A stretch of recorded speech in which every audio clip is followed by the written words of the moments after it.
dari kelompok 5. Perkenalkan, nama saya Ainun Jayani Komaria dengan NPM 2220031.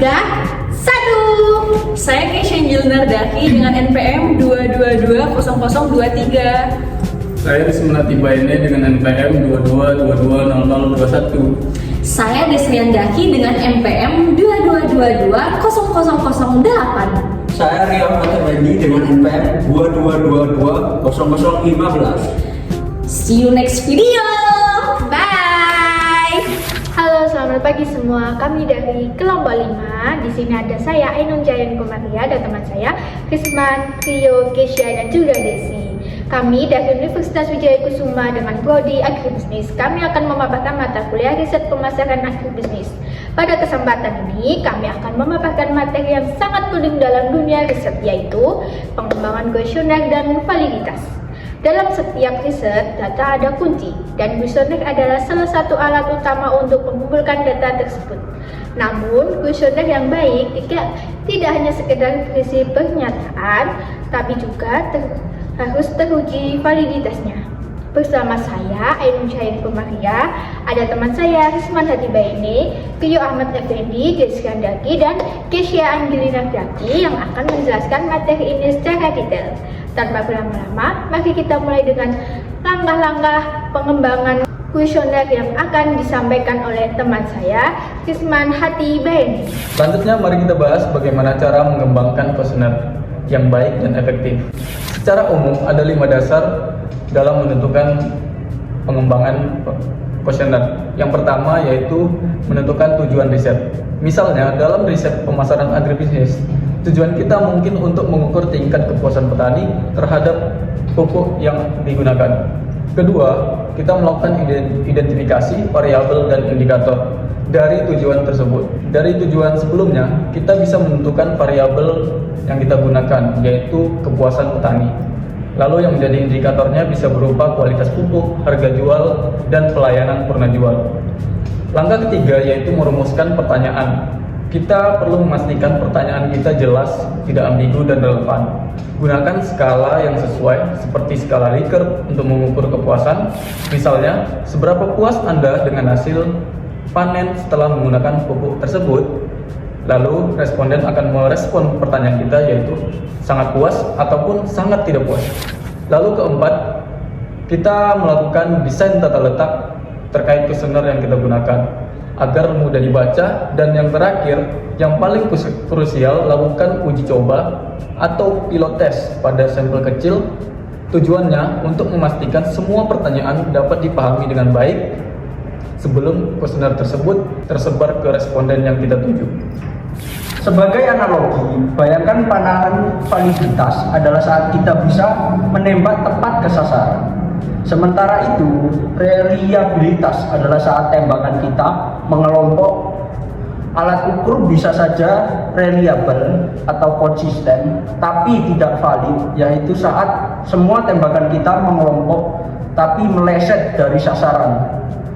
Nah, untuk mendapatkan hasil riset yang akurat, kita butuh kuesioner yang valid dan juga reliable. Untuk lebih memahami, Desrian akan menjelaskan jenis-jenis validitas yang sering digunakan. Dan yang terakhir, yang paling krusial, lakukan uji coba atau pilot test pada sampel kecil. Tujuannya untuk memastikan semua pertanyaan dapat dipahami dengan baik sebelum kuesioner disebar ke responden yang lebih luas. Jenis-jenis validitas. Ada beberapa jenis validitas yang perlu kita ketahui. Yang pertama, validitas isi atau content validity. Ini mengukur sejauh mana pertanyaan dalam kuesioner mencakup semua aspek dari variabel yang diteliti. Cara mengukurnya adalah dengan meminta penilaian dari para ahli atau pakar di bidangnya. Contoh di agribisnis, jika kita ingin mengukur kualitas layanan penyuluh pertanian, kita harus memastikan kuesioner kita tidak hanya bertanya tentang keramahan, tapi juga kompetensi, ketersediaan, dan relevansi informasi yang diberikan. Semua aspek harus terwakili. Yang kedua, validitas konstruk atau konstruk validity. Ini mengukur seberapa baik kuesioner kita mengukur konsep teoritis atau abstrak. Kita bisa mengujinya dengan analisis statistik, seperti analisis faktor untuk melihat apakah indikator-indikator yang memang mengukur satu konsep yang sama. Nah, untuk mendapatkan hasil riset yang akurat, kita butuh kuesioner yang valid dan juga reliable. Untuk lebih memahami, Kesha akan menjelaskan jenis-jenis validitas yang sering digunakan. Berikutnya ada validitas kriteria, criterion validity. Merupakan salah satu bentuk validitas yang berfokus pada sejauh mana hasil dari suatu instrumen atau kuesioner mampu mencerminkan atau berhubungan dengan ukuran eksternal yang dianggap relevan dan sudah terbukti valid sebelumnya. Dengan kata lain, validitas kriteria menguji apakah skor yang diperoleh dari kuesioner benar-benar memiliki hubungan nyata dengan perilaku, hasil, atau data aktual di dunia nyata. Validitas kriteria dibagi menjadi dua jenis utama, yaitu validitas konkuren dan validitas prediktif.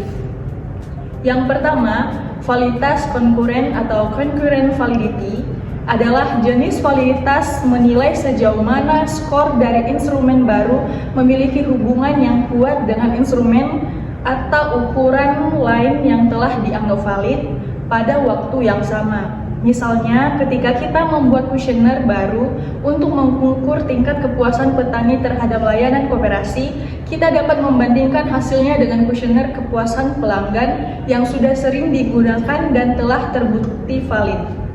Jika kedua hasilnya menunjukkan korelasi yang tinggi, berarti kuesioner baru kita memiliki validitas konkuren yang baik. Yang kedua, validitas prediktif atau predictive validity. Berbeda dengan validitas konkuren, validitas prediktif menilai kemampuan kuesioner dalam memprediksi hasil di masa depan. Misalnya, kita ingin mengetahui apakah skor niat beli yang diperoleh dari responden hari ini benar-benar dapat memprediksi tingkat pembelian produk pertanian di bulan atau tahun berikutnya.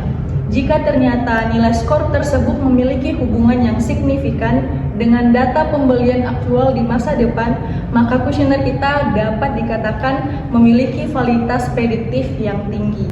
Melalui pengujian validitas kriteria, peneliti bisa memastikan bahwa kuesioner yang digunakan tidak hanya valid secara teori, tetapi juga mampu memberikan hasil yang relevan dan aplikatif dalam konteks nyata. Oke, terima kasih kepada teman-teman saya, Risman, Rio, Desia, dan Kesha atas penjelasannya.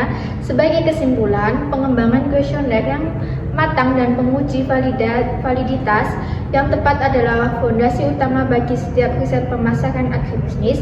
Kuesioner yang valid akan memastikan data yang kita kumpulkan akurat dan relevan, sehingga keputusan bisnis yang diambil pun menjadi lebih tepat sasaran. Semoga presentasi ini bermanfaat bagi kita semua. Sekian dari kelompok kami, terima kasih atas perhatian dan sampai jumpa. See you next time, dadah! Sekian dari kelompok kita, kelompok 5. Kami ucapkan terima kasih atas perhatiannya and see you, bye-bye! Hai! Ba.